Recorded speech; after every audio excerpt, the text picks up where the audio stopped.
আসসালামু আলাইকুম। এবার আমাদের এক সময়ের বিশ্ব সেরা অলরাউন্ডার আমাদের ক্রিকেটার সাকিব আল হাসানের এক ঘোষণাতেই সম্ভবত সরকার বিপাকে পড়েছে, বিব্রতকর অবস্থায় পড়েছে। তখন তার ওই ঘোষণা সম্পর্কে আন্তর্জাতিক গণমাধ্যম রয়টার্সের কাছে কোনো ধরনের কোনো প্রতিক্রিয়া জানায়নি বিএনপি সরকারের পক্ষ থেকে কেউ। এবং সাকিবের ওই ঘোষণা আন্তর্জাতিক মহলে কি বার্তা যেতে পারে সে বিষয়ে পরে আসছি। তার আগে ঘোষণাটি সম্পর্কে আপনাদের জানাই, নিশ্চয়ই এর মধ্যে অনেকে জেনেছেন। তিনি আন্তর্জাতিক বার্তা সংস্থা রয়টার্সকে দেওয়া এক সাক্ষাৎকারে বলেছেন যে সরকার যদি তার নিরাপত্তা দেয় তাহলে তিনি দেশে ফিরে বিচারের মুখোমুখি হতে প্রস্তুত। তিনি বলছেন যে আমি দেশে ফিরে আদালতের বিচার প্রক্রিয়া সহ যা যা করার প্রয়োজন সবই করতে প্রস্তুত। আমি জানি আমি কোনো অন্যায় করিনি, তবে সরকারকে আমাকে নিরাপত্তার ব্যবস্থা করতে হবে।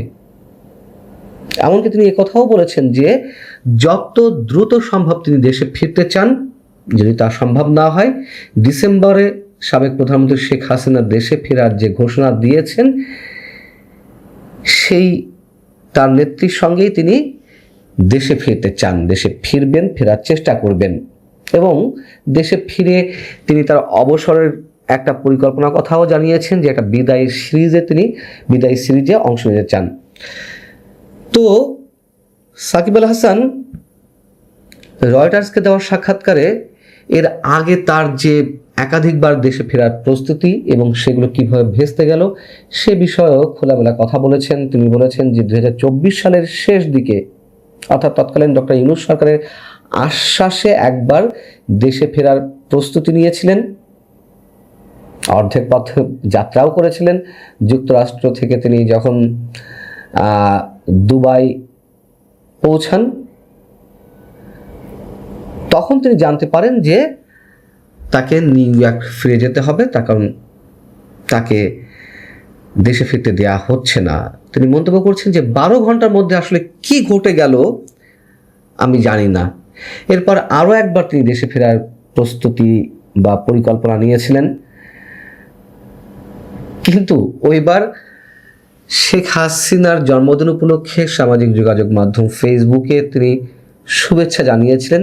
এই কারণে তাকে ওই পোস্টের কথা জানিয়ে দেওয়ার পর বলা হয় তাকে দেশে ফিরতে দেওয়া হবে না।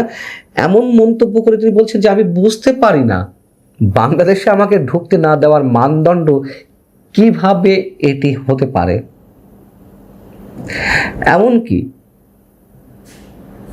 এমনকি ডক্টর ইউনূস সরকার তাকে শর্ত দিয়েছিল যে তিনি যদি আওয়ামী লীগ বা শেখ হাসিনার সাথে সব ধরনের সম্পর্ক বিচ্ছিন্ন করেন তাহলে তার দেশে ফেরার বিষয়টি বিবেচনা করা হতে পারে। তখন তিনি নাকি বলেছিলেন যেটি প্রশ্নই ওঠে না, তার অবস্থান স্পষ্ট। তিনি আওয়ামী লীগের রাজনীতি শুরু করেছেন, আওয়ামী লীগের সঙ্গেই থাকবেন। এসব বিষয়ে রয়টার্সের পক্ষ থেকে প্রধানমন্ত্রীর কার্যালয়ে প্রধানমন্ত্রীর যারা মুখপাত্রের দায়িত্বে রয়েছেন তাদের সঙ্গে যোগাযোগ করা হয়েছিল, কিন্তু রয়টার্স লিখছে যে তাৎক্ষণিকভাবে তাদের কোনো প্রতিক্রিয়া পাওয়া যায়নি। তবে বাংলাদেশের পক্ষ থেকে কোনো কোনো গণমাধ্যম তার এই সাক্ষাৎকারের পরে ক্রীড়া প্রতিমন্ত্রী আমিনুল হকের সঙ্গে কথা বলেছে। সেখানে এক গতানুগতিক ধারায় অদ্ভুত এক রিপোর্ট চলে আসছে, মন্তব্য চলে আসছে। ক্রীড়া প্রতিমন্ত্রী আমিনুল হক বলছেন যে একজন ক্রিকেটার হিসেবে যে অবস্থানে তিনি ছিলেন সেখান থেকে সরে গিয়ে যখন রাজনৈতিক পরিচয় বেছে নিয়েছেন তখন আমার মনে হয় না তার দেশে ফিরে আসার কোনো সুযোগ আছে। দেশে ফিরলে তাকে আইনি প্রক্রিয়ার মধ্য দিয়ে যেতে হবে। সাকিব আল হাসানের বিরুদ্ধে 2টি মামলা রয়েছে। আমরা জানি যে একটা হত্যা মামলা আর একটা দুর্নীতি সংক্রান্ত মামলা। এবং এই হত্যা মামলার বিষয়গুলো নিয়ে তো অনেক কথা হয়েছে, কে শোনে কার কথা। সাকিব আল হাসান বলছিলেন, রয়টার্সকে জানিয়েছেন যে তাকে যে মামলায় জড়ানো হয়েছে, যে হত্যাকাণ্ডের সঙ্গে জড়িত থাকার কথা বলা হয়েছে, ওই হত্যাকাণ্ড যখন সংঘটিত হয় তখন তিনি টরেন্টোতে অবস্থান করছেন। তিনি কিভাবে হত্যাকাণ্ডের সঙ্গে জড়িত হতে পারেন? যাই হোক, আমাদের ক্রীড়া প্রতিমন্ত্রী যে কথাটি বললেন যে যেহেতু তিনি রাজনীতি বেছে নিয়েছেন তার আর ফেরার সুযোগ নেই। আচ্ছা, রাজনীতি বেছে নিয়েছেন বেশ ভালো কথা, তিনি হত্যা মামলার আসামি। তিনি তো বলছেন যে তিনি দেশে এসে দেশে ফিরে আইনি প্রক্রিয়ার মুখোমুখি হতে চান, তার বিরুদ্ধে যে মামলাগুলো রয়েছে হত্যা মামলা সহ সেগুলোকে ফেস করতে চান এবং নিরাপত্তাটা চেয়েছেন।